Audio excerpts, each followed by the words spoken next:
और दिल्ली की रेखा गुप्ता सरकार सत्ता में आने के बाद से लगातार एक तरीके से एक्शन में नजर आ रही है। और पहले हमने देखा कि कल किस प्रकार से जो भलसवा लैंडफिल साइट थी वहाँ पर देखा कि जो रेखा गुप्ता थी और उसके अलावा एलजी थे, वो दोनों लोग पहुंचे थे और उन्होंने उसको वहाँ पे वृक्षारोपण का एक कार्यक्रम किया, जिसकी वजह से कूड़े के पहाड़ को कम करने का काम किया गया। तो आज रेखा सरकार के मंत्री प्रवेश वर्मा यमुना की सफाई को लेकर जायजा लेने पहुंचे और विस्तार से इस विषय पर चर्चा की। किस प्रकार से लगातार अपने चुनावी वायदे को, प्रदूषण खत्म करने के वायदे को बीजेपी की जो सरकार है वो दिल्ली में लागू करने पर काम कर रही है। आप देखिए इस खबर को, मुझे दीजिए अनुमति। नमस्कार। दिल्ली सरकार स्वच्छ, हरित और प्रदूषण मुक्त दिल्ली की दिशा में लगातार कई महत्वपूर्ण पहल कर रही है। मंगलवार को उपराज्यपाल विनय कुमार सक्सेना और मुख्यमंत्री रेखा गुप्ता ने भलसवा लैंडफिल साइट पर बांस रोपण अभियान की शुरुआत की, तो बुधवार को पीडब्ल्यूडी मंत्री प्रवेश वर्मा ने यमुना सफाई को लेकर अहम पहल की।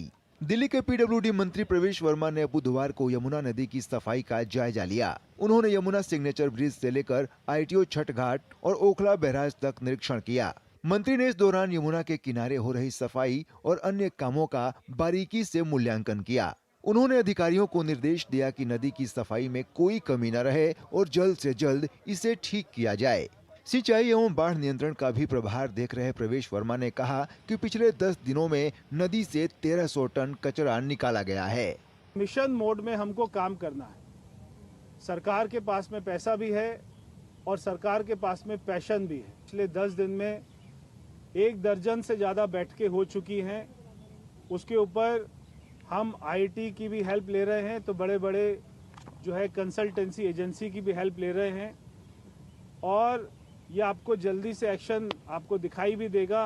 पिछले 10 दिन में 1300 मैट्रिक टन यहाँ से कचरा उठा लिया गया है।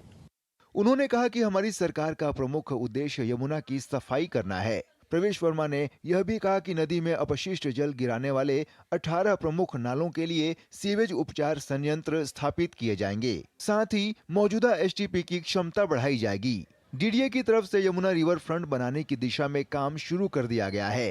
18 नाले हैं।